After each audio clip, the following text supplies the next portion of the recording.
Hey, welcome back everybody. You're listening to Ultimate Affiliate Marketing. I am your host, it's Paul Motley here. And gosh, Monday, wow, that went quick, didn't it? I'm right at the end of the day. I tend to record the podcast later on because then if I've still got stuff going on in my brain, then it's much easier to get it out at the end of the day than trying to, it's almost like a reflection of the day, if you like. So I just wanted to go over some pointers really. So if you've been listening to the podcast for a while, if not, then, you know, if it's your first time, then I do these podcasts every single day. So make sure you go ahead and subscribe so you don't miss out on anything, and go back and listen to a whole bunch of other episodes as well. So I've got a bit of a frog in my throat at the moment, mainly because there's so much value out there. I'm getting some great feedback. And also as well, I wanted to announce that we just hit over 10,000 downloads on the podcast. So thank you from the bottom of my heart for sticking with me, listening to me ramble on sometimes, trying to give you guys as much value as possible. But yes, we made it, and I'm super pumped. And I wanted to get it done before the end of the month as well. So actually to get so many downloads yesterday, it was crazy. It was like we did over like 360 downloads in a single day, which is pretty incredible. And, you know, I totally appreciate you guys. But right, reflecting back. So over the past 2 weeks, I've been running some experiments. And again, you know, I just wanted to make sure that you guys knew what those experiments were, because anytime that I do something, and whether it's good, bad, or ugly, I'm going to report it back in this podcast, because ultimately that's the best way for me to get my message over to you guys, and hopefully you're going to learn from it. And, you know, if it helps you along your journey, then more's the better for me, right? So because that is my general aim of the podcast, is to feed you guys as much positive information as possible. So when I say positive, even if it fails, then you know not what to do, right? So that's kind of how it works.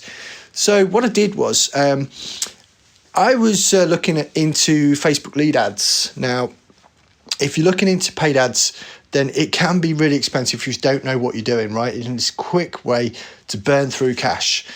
So what I wanted to do was try and reduce the amount of money that it costs to build an email list, because as we all know, an email list is something that's extremely valuable as an affiliate marketer, because it's something tangible that you can own, right? I mean, it doesn't matter how many subscribers you've got on YouTube, how many people follow you on Facebook or Twitter or Instagram or Pinterest or TikTok. It ultimately doesn't matter, because you are not in control of those platforms, right? But you have 100% control over your email list, because that is something that you can actively download as a file, print out, and hold in your hand on a piece of paper, right? It's tangible, it's yours, you own it, right? And so whenever we're talking about effective ways to get in front of people, effective ways to serve your audience, then I always think that, you know, an email list is king. And even this podcast, I mean, ultimately, you know, I keep saying the word ultimately, I've got to stop doing that. It's because it's the Ultimate Affiliate Marketing Podcast, that's why. But if I stop paying my bills to my podcast host, guess what? The podcast goes away, right? So, you know, this is just like, you know, you've just got to kind of realize that I'm not saying that business is fragile, but, you know, if you build it in the right way and if you do it ethically and properly, then you can get the rewards. So back to the point. Like I said, it's been incredible. And I've been able to generate between 400 and 500 leads every single day. And I wanted to touch on the kind of like the quality over quantity rule, because there's a couple of ways of looking at it, right? So if you're just brand new to affiliate marketing, then affiliate marketing is basically selling a product for somebody else. So you didn't create the product. You don't have to sort out customer service. You don't have to deal with refunds. You don't have to deal with Q&As and all that stuff. You don't have to design the product yourself, follow up, and everything, right? It's all handled by somebody else and the company that you're selling the product for, and you get a commission if you introduce them. That's great. And if it's a recurring program, then, you know, the customer is paying monthly for it, then great, because you get paid every month. But what we always find is that we want to try and build that list. So rather than just send traffic directly to an offer, we create like a web page called a landing page or a bridge page, whichever way you want to call it, where we can actually collect an email in return for something good, right? So people aren't just going to naturally just hand out their email address to anybody. They're going to say, okay, right, it's a transaction. I'm going to say, right, I'm going to give you this. And if they think there's enough value to what I'm going to give them, they will return it with my email address. And they're kind of like saying to me, okay, by providing me with their email address, they're accepting the fact that I may send them future emails and going down the line. And that's how we build our business. That's what we do.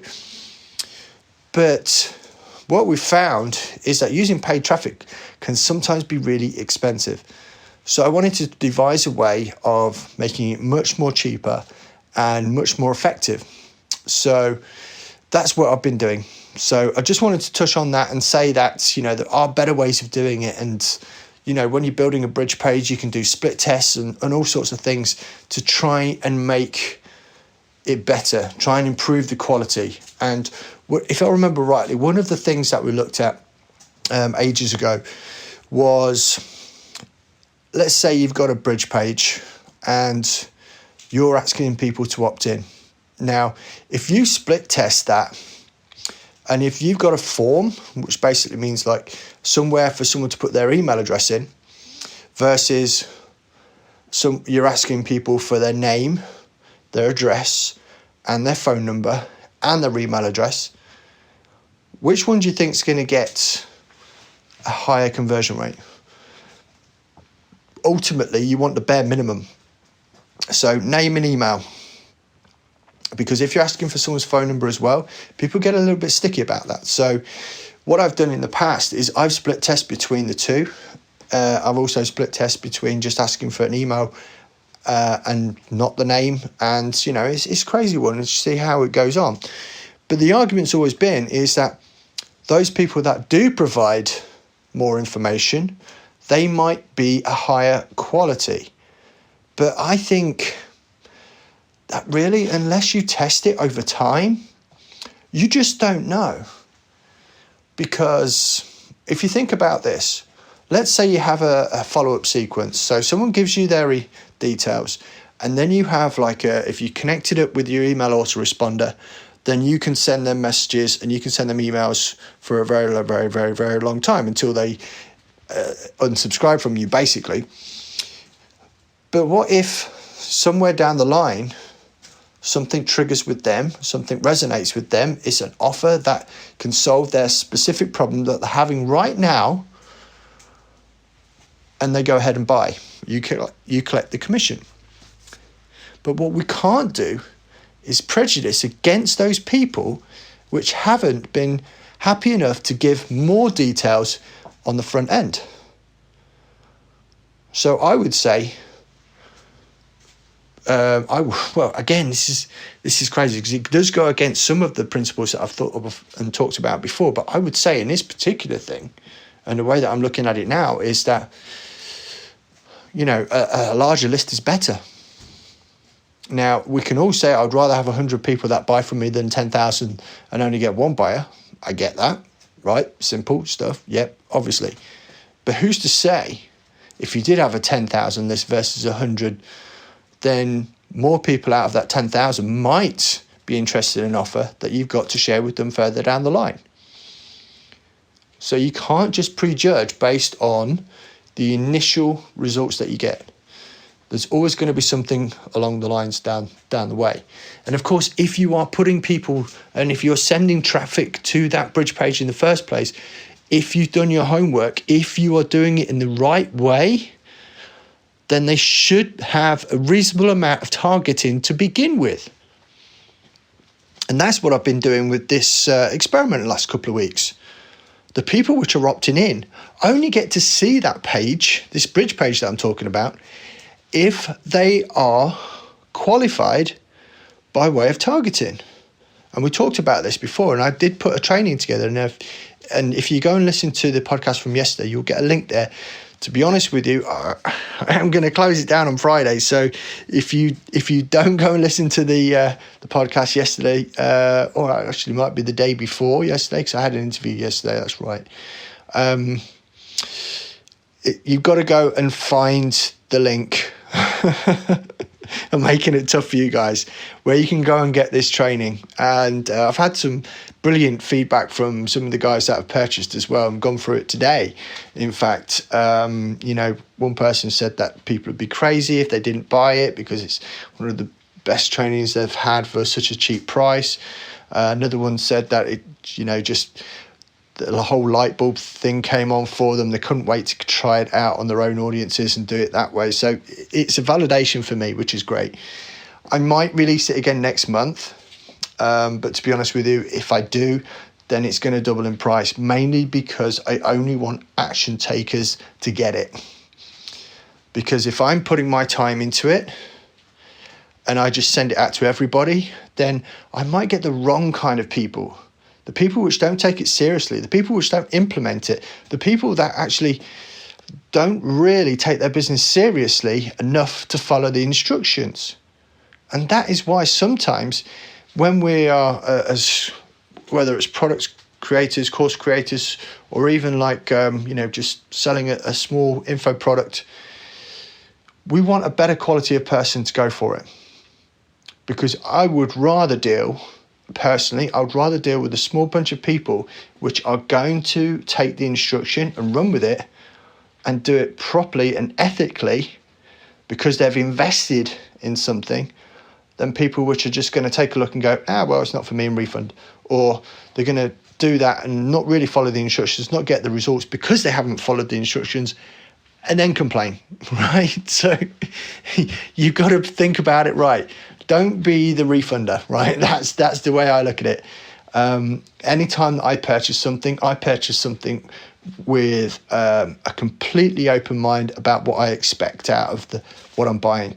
I mean, I bought products recently for like $1,500, and I've only just started to begin to scratch the surface on it.